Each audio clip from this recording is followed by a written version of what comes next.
সবার কাছে অনুরোধ হলো, বিশেষ করে নওজোয়ান সাথী তোমাদের কাছে, নিজেদের হাতে ধরা যেই মোবাইলগুলো, এগুলো নামায় ফেললে ভালো হবে। যাদের হাতে ধরে মোবাইল রেকর্ড করতেছেন ভাইয়া, এগুলো নামায় ফেলো। এটা আমার আদেশ, অনুরোধ না, এটা সরাসরি আমার আদেশ। এজন্য আমার এই কথাটা যে মানতে পারবেন না তিনি চলে গেলে ভালো, এমন দুই একজন শ্রোতা না হলেও চলবে।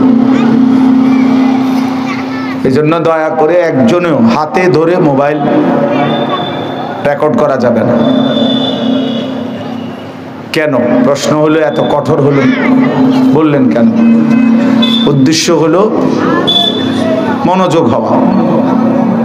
মোবাইলের মধ্যে হাতে ধরে রাখলে দিলের, মানুষের অন্তরের ঝোঁকটা থাকে মোবাইলের প্রতি, মানে মোবাইলটার মধ্যে ঠিক মতো উঠতেছে কিনা এটা বারবার মনে পড়ে, বারবার চোখ পড়ে, দিলেও আসে এটা, চোখেও পড়ে এটা। ফলে মোবাইলের মধ্যে তো জমা হয় কিন্তু দিলে কিছু জমা হয় না।